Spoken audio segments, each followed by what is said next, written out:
things. Have you ever felt like your goals are all over the place and it feels like you're chasing 10 different ideas at one time? And yes, it can feel like being a chicken with your head cut off. In my years as a writer and as a creative soul, this one practice has helped keep my priorities straight, my professional and my personal goals very clear, and my ducks off the highway. I mean in a row. This has helped change the way that I write, how I create and set goals, and overall run my business. And that practice is brainstorming and claiming my word of the year. Hi, I'm Alexandria Williams Hall. I'm a children's book author, murder mystery novelist, and creative entrepreneur. And as a creative person for a living, I understand how overwhelming it can be when we're trying to curate new ideas, set new goals, publish new stories, all the while trying to keep those ideas straight and our brains sane. Which, if you're a writer, sometimes doesn't feel like an option. But since I've adopted this practice, it has helped keep everything into perspective. Every year, I choose a single word that aligns with the season of life that I'm in, my writing goals, and my overall outlook for the new year. And my word for 2026 is... pause for effect. Start the drum roll.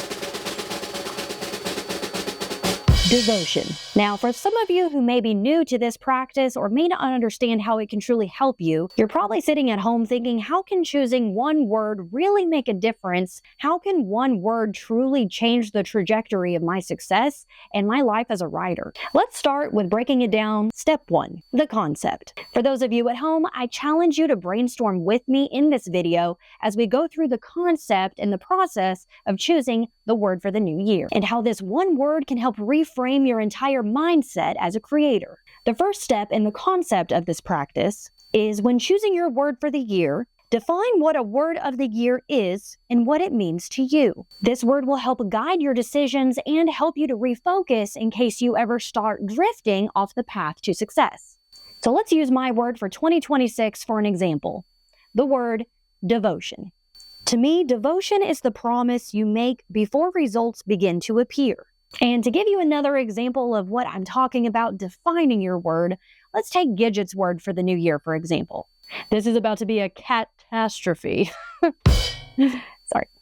And Gidget's word for the new year, we have decided, well, really her word for every year is entitled. Because her food bowl should always be refilled even when the bowl is not empty. My laptop keyboard is just another comfy chair for her no matter what I'm working on. Even if she hits a button on the keyboard and it erases all the work I just did on the last chapter of my book, it's fine. I'm not gonna cry. But that's okay. We still love her. Okay, back to business.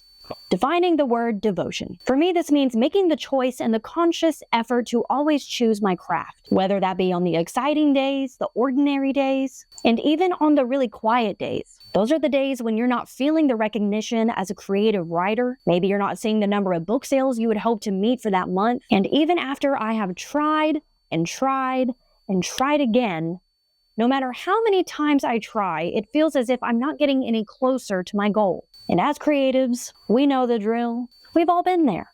We continue pushing our minds and working our fingers to the bone because we are consumed with this all or nothing mentality. And no matter what happens at the end of every day, we know we are going to bet on ourselves to make it happen. Because we believe in our craft, we believe in our talent, and we know it's up to us at the end of the day to make it to the finish line. But we're also human.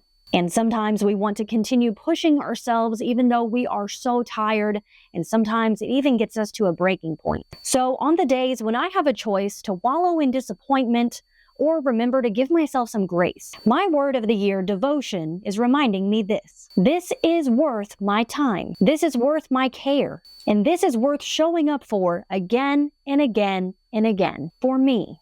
Devotion turns effort into meaning and consistency into confidence. Now, we've talked about the word, we've talked about the concept of defining our word. So now we're on to the next step in the process. What does our word look like as a writer? And how is this one word going to help my creative process be better in 2026. For example, in 2026, my devotion will look like protecting my creative writing time without feeling guilt. It's so easy to get caught up into the marketing side of your business, maybe the finance side, which is really important, or maybe you're fixating your attention on the business plan development, trying to get your business or your project from here to here. But as a writer, the only way to truly move the needle forward in my creative writing business is simply writing, putting words on the page, putting pen to the paper. Number 2 is treating my business and my craft as something as sacred and not optional. This year, I am determined to fight the when I have time mindset. To do this, I've created some action steps. My first step was establishing a routine and a calendarized system so I can prioritize my writing time. And the next one can be hard for some of us. I'm going to reframe my brain as a writer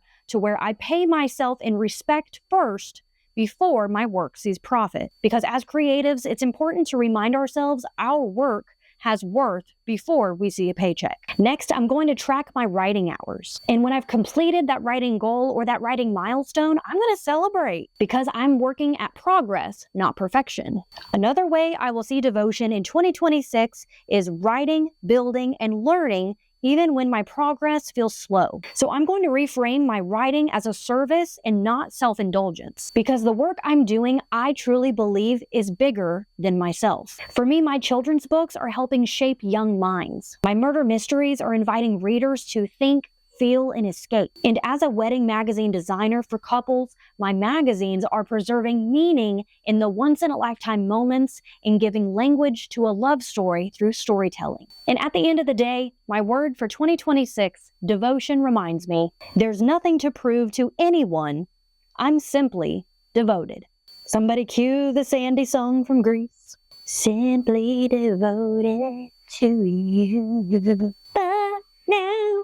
Okay, that's enough of that. After choosing my word of the year for 2026, I decided it would be helpful to give my word its own quote. I devote myself to the life I am creating, showing up for my stories, my work, and my role with care and steadiness, even when the path to progress unfolds quietly. Now we've made it to the point in the video.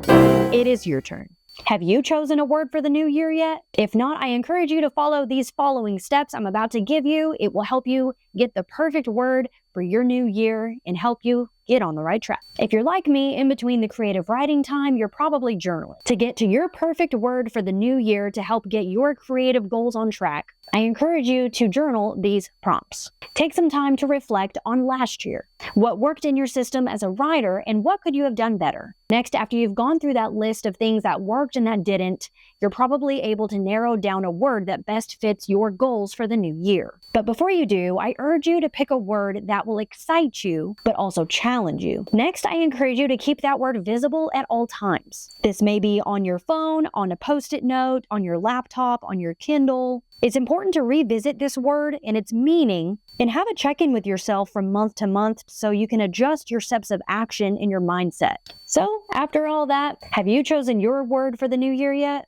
As a writer and as a creative soul, it's so much fun to keep up with other writers or readers or creatives. So if you do have a word picked out for the new year, put it in the comments down below. And if there's one thing I want you to remember, it would be this. That one simple word can help guide your priorities, your goals, and your creative purpose. And it can also help those sweet little duckies of yours stay in a line and off the highway.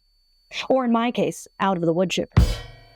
If you've made it this far in the video, please give me a thumbs up and subscribe for future writerly and bookish content. As I said earlier in the video, I am a children's book author, and you can shop my children's book series, Gidget, the Pretty Kitty Detective, on Amazon in the description below. Our weather here in Oklahoma actually got pretty nice today for being January, so I decided to go a little bit more summery with my tea flavor tonight. Tonight I am drinking the mango tea from Whittard & Chelsea, and I will have a link to Whittard & Chelsea teas that I suggest you try down in the description below. And if you're a bride planning your dream wedding day, you can also check out my wedding magazine creation services on The Knot and The Wedding Wire. I will have links in the description down below. Until next time, keep your pen moving and your creativity brewing. Bye!